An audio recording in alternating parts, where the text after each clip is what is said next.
Spring of 1874. The ground outside Two Tree Crossing hadn't seen a real rain since early winter. Now it was taking it all at once.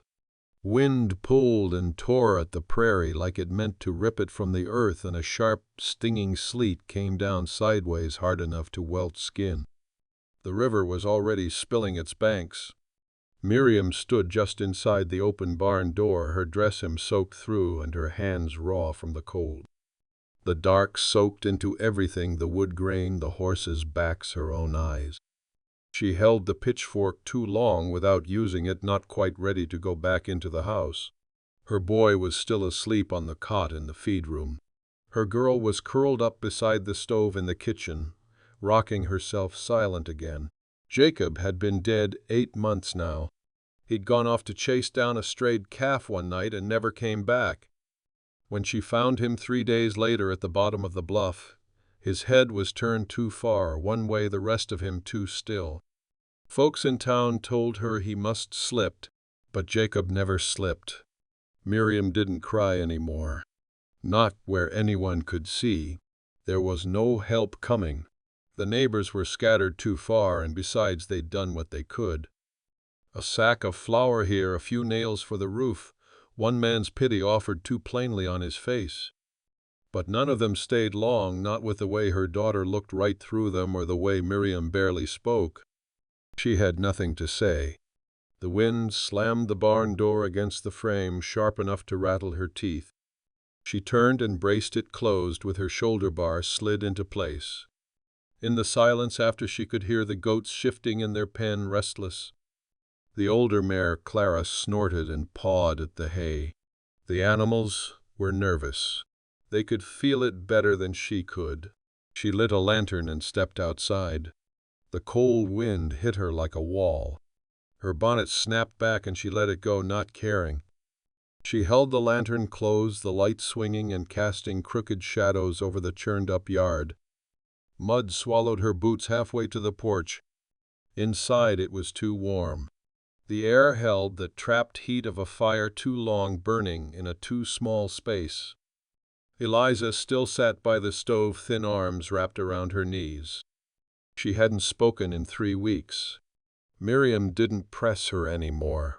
In the other room, Daniel coughed in his sleep, a wet cough deep in the lung. Miriam knelt beside him, smoothing his hair back. He'd lost so much weight it startled her sometimes, like waking up and finding her son had been swapped for someone smaller and weaker while she slept. She sat beside the cot. The boards creaked beneath her old wood, tired like everything else here. The wind shoved against the house again, harder this time, a moaning sound rising in the walls. She closed her eyes. Once Jacob would made a joke just then, something quiet and stupid meant only for her. She held tight to the blanket at Daniel's feet and tried to remember how it had felt to be touched without fear. She stayed there until the lantern burned down low and Eliza began to hum a song Miriam didn't recognize. Just a few notes again and again. Off-key, soft, but something. Outside the storm thickened. Inside something small turned over and breathed.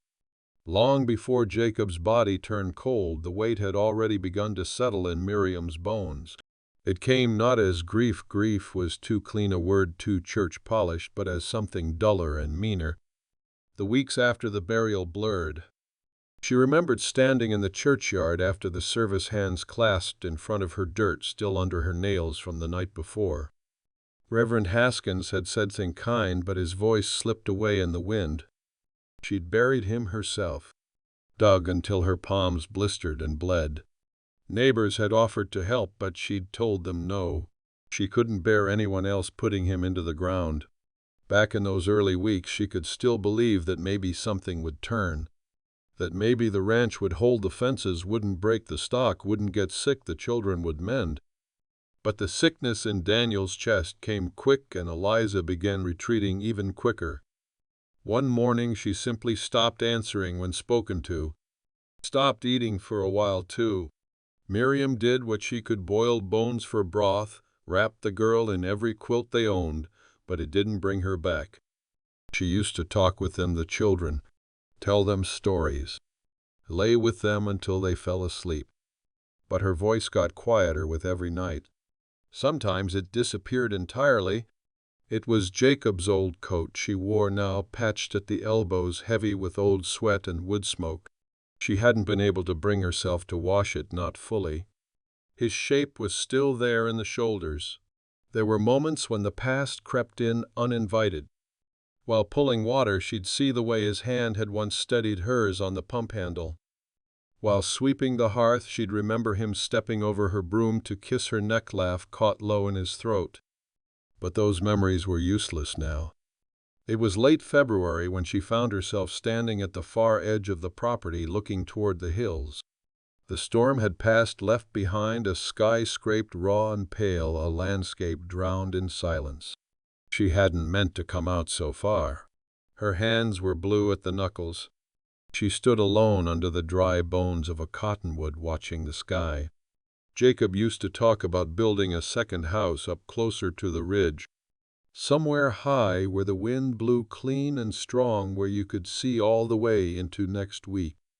He used to believe in next week. She crouched there in the dead grass, pressing her forehead to her knees, trying not to listen to the wind. It always sounded like voices. She stayed like that for a long time. When she finally rose, her legs stiff and aching, there was a figure on the horizon. Too far to make out more than the shape. A man, maybe. On horseback. Her first thought was of Jacob, though she knew better. She watched the rider approach slowly, kicking up the soft mud along the cattle trail. Whoever it was, they didn't hurry. Didn't wave either. Miriam narrowed her eyes and stood straighter. The ache in her back pulled sharp, but she held her ground. When the rider got close enough to see his face, she still didn't recognize him. He was rough-looking, not young, wearing a coat gone threadbare and a hat too low to see his eyes. A mule followed behind him, loaded with gear.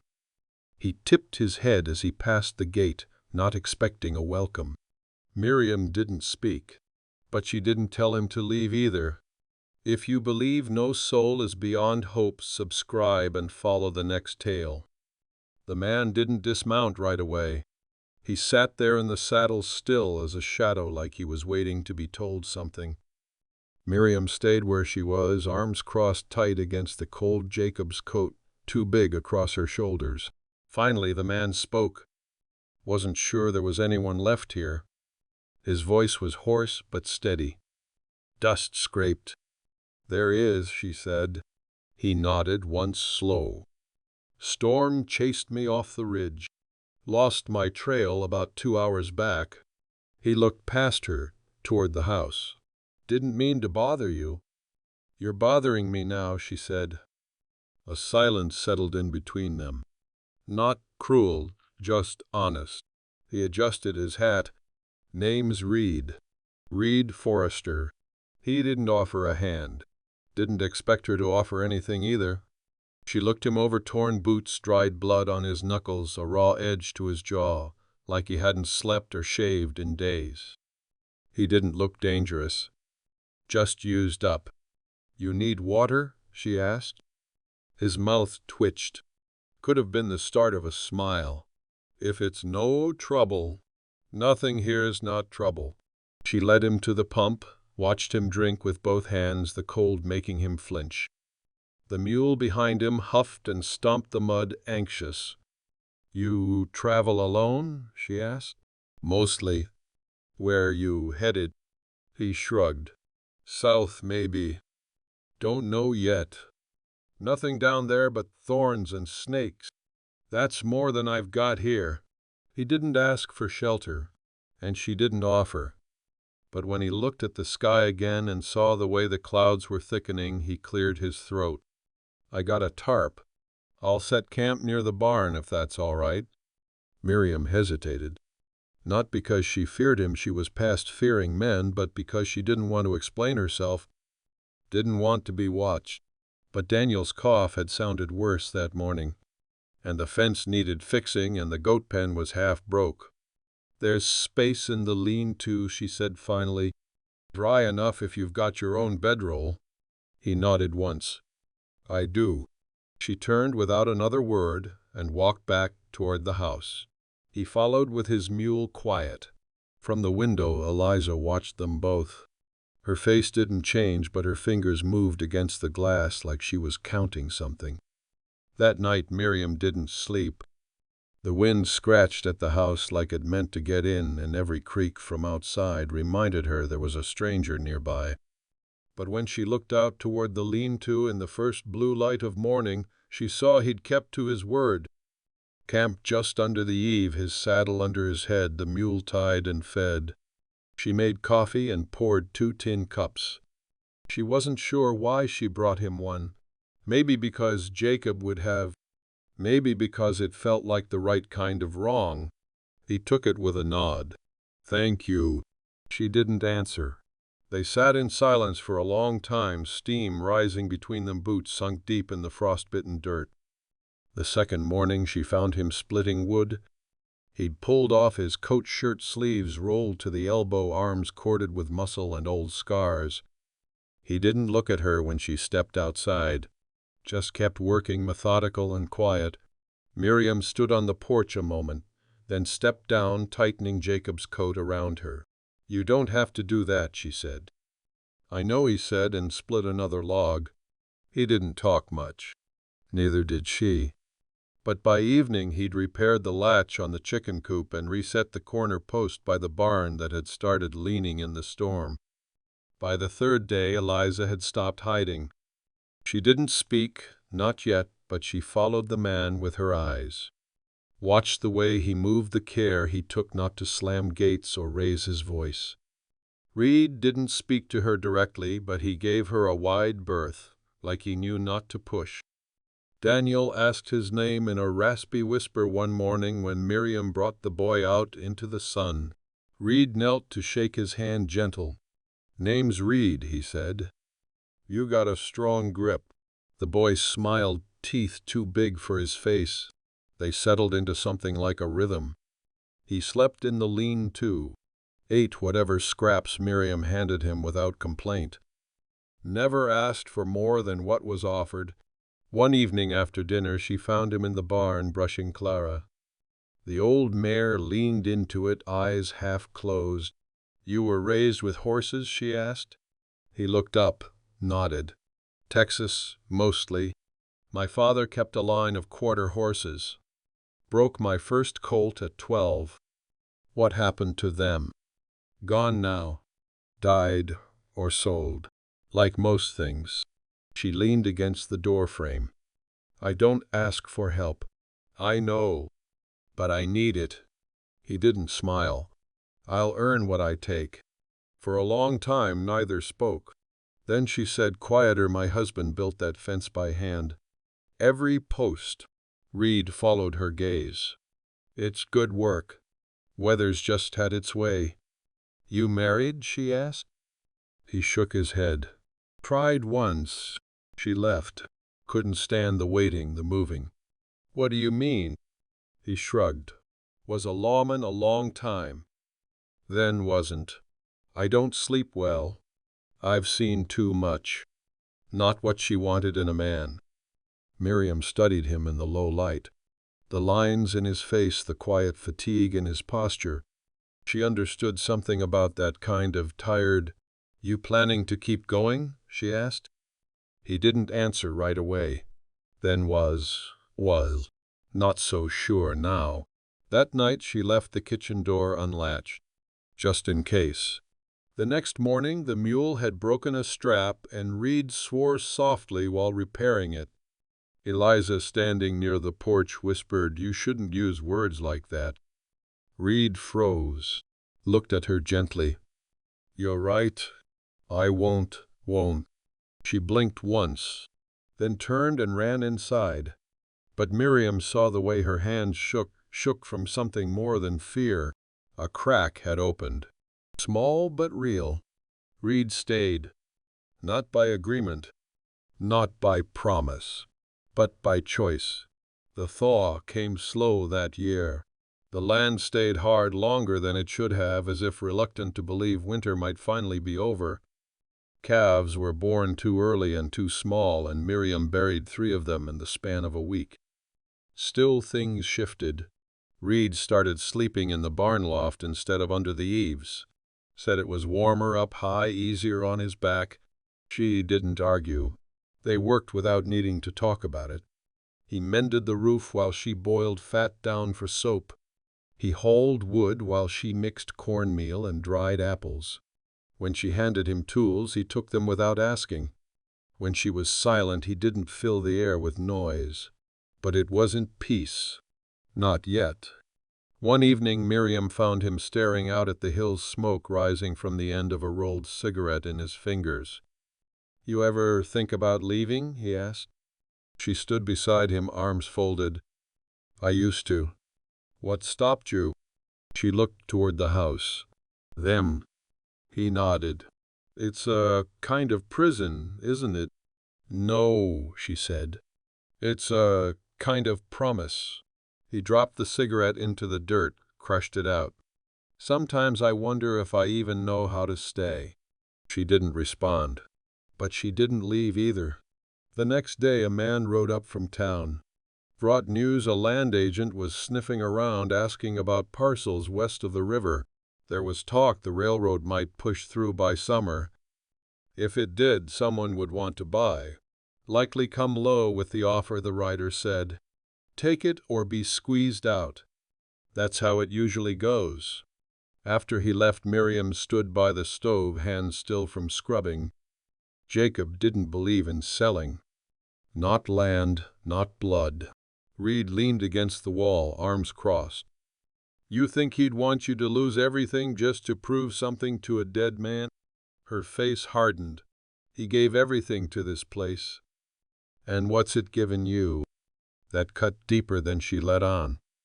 Later that night she found Reed sitting alone in the dark, a ledger open on his knees. "What is that?" she asked. "Your accounts. I've been going over them. You're holding but barely. You went through my things." "No." "You left them out." She stepped closer. The numbers blurred. She'd stopped trying to make sense of them months ago. He pointed to a column. "If you sold the back pasture, kept the ridge, you could cover feed through next winter and put something away. Enough to send Daniel to school. Maybe find a doctor for Eliza." "I'm not carving up my home." Reed looked at her steady. "You already did. Every day you stayed alive after he died." The fight rose in her throat, then died. She sank into the chair across from him. "I'm tired," she said. He nodded. "Me too." Neither of them spoke after that. But in the morning she found him turning the soil near the edge of the garden, where the frost had finally begun to release its hold. And she let him into the work, let him into the worry, let him little by little into the silence that had once been hers alone. By late spring word reached the ranch that the railroad men had come through the county line. Not talk anymore, real tracks, real men, real ink on paper. The land agent rode out again. This time he brought a contract. Said they were buying up parcels west of the river. Said it would be a fair price, but not for long. Miriam didn't invite him in. She stood on the porch while Reed watched from the barn. "I know this place meant something to your husband," the man said, "but meaning don't pay for mules or medicine." She looked down at the contract creased where he'd folded it too tight. "I'll think on it," she said.